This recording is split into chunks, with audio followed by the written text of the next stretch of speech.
In this video, we'll talk about Netflix's most successful spin-off, Better Call Saul, and how the directors have made it more digestible than Breaking Bad. Saul appeared in a total of 4 episodes in Breaking Bad, but he was significant enough to have a spin-off of his own. Was it really necessary to have another show, or is it just a drag? Let's find out. First off, is Better Call Saul actually better than Breaking Bad? Since the famous spin-off first aired in 2015, it has been continuously under the critics' radar just like Breaking Bad. Although it follows a similar theme to Breaking Bad, which showed a high school chemistry teacher turning into Mexico's biggest drug lord, the spin-off shows the transformation of an honest lawyer into a shady criminal one. Despite the somewhat similar themes, the Better Call Saul star Bob Odenkirk explained how the two shows are quite different from each other. The actor explains how Breaking Bad was more thrilling, since the main characters were almost immediately dealing with a lot of danger, and the kind of danger people witness in daily life. On the other hand, Better Call Saul is a more internal story and has many details of the ins and outs that go into being a lawyer. He said that the writers were able to portray all of these struggles in a relatable way for the viewers. Better Call Saul is a show that the audience will have to watch closely. Odenkirk didn't take any sides, but he sure as heck didn't shy away from claiming that both the shows have very different merits. Moving on, Breaking Bad was apparently more nerve-wracking than its spin-off. Better Call Saul has a comparatively lighter and more comedic tone to it, which was lacking in Better Call Saul. It also has less violence and comparatively lower stakes, which makes it less exciting. Now, the show may be a little slow-paced, but the directors do know how to make the audience stick to their screens. Gould and Gilligan somehow always give the viewers what they want, but not in a way they'd like it. What we mean to say is that many scenes in the show feel empty. For example, let's talk about the transformation scene of Jimmy into Saul. It was abrupt and felt forced. The same is the case with the long-awaited appearance of the Breaking Bad main characters, Jesse and Walter. The actors showed up in Season 6, Episode 11 of Better Call Saul titled Breaking Bad as a nod to the episode titled Better Call Saul, which is also Saul's debut episode. Interestingly, the episode is a total contrast to what went down in Breaking Bad. Walter and Jesse's scene was basically a continuation of the older scene from Breaking Bad, where Saul is taken out to the desert and pleads for his life. In Breaking Bad, Saul is seen experiencing his trip to the desert. Though the majority of the episode spent most of its time in black and white days of Jimmy living as Gene in Omaha, there are some scenes in Breaking Bad which fill the gap in Saul's first episode. It was a thrill to see the old actors in their characters once more on the screen, but the audience expected something more than just freaking small talk.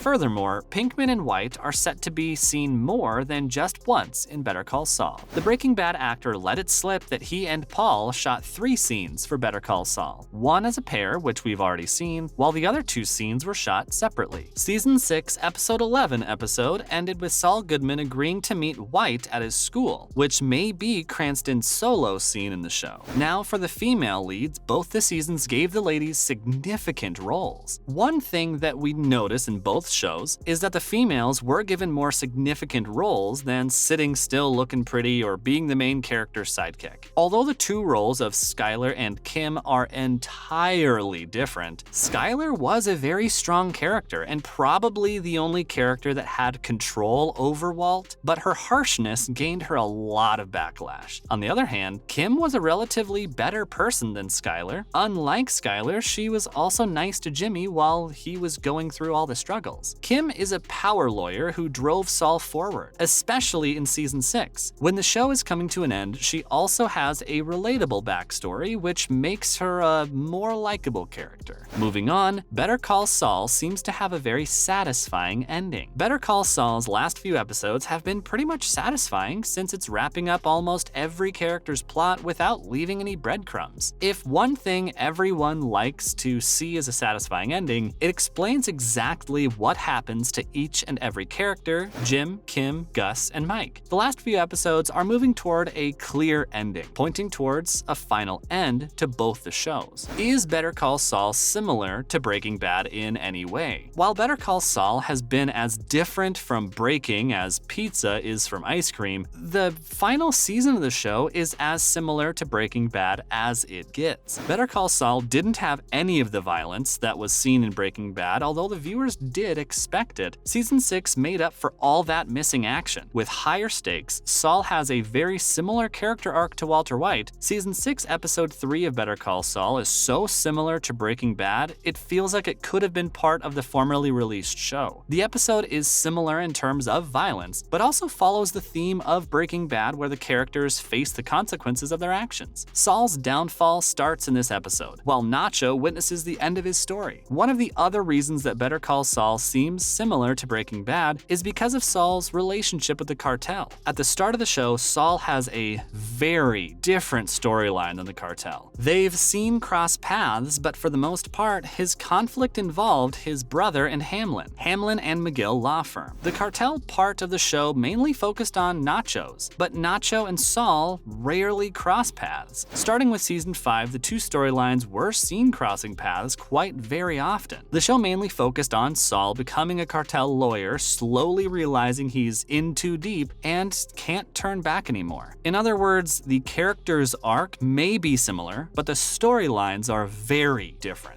Other news: new Netflix shows on the way. Samurai Rabbit: The Usagi Chronicles. Based on the famous Stan Sakai comic book Usagi Yojimbo, Samurai Rabbit: The Usagi Chronicles first aired in late April 2022 and will be returning for a second season in September 2022. The 10-episode animated series is based on a rabbit teenager, Yoichi, who, along with his faithful companion, protects the city of Neo-Edo. Samurai Rabbit was featured in kids' top 10s around most of the regions. The Pirates of the Caribbean star was accused of always having an air of violence around him. Even though the verdict came in favor of Johnny Depp, people still have a lot to say. Ellen Barkin, one of the ex-lovers of the tourist star, said that Johnny Depp is charming, as most abusers are. The 60-year-old star claimed that Depp gave him Quaalude, a central nervous system depressant, the first time they had a physical relationship. The two actors were dating and their relationship came to an end when Depp threw a wine bottle at him while shooting Fear and Loathing in Las Vegas. He's a yeller, he is verbally abusive, and those things you can see, adding that there was just a lot of yelling. We honestly don't know which side to pick with so many narratives going around.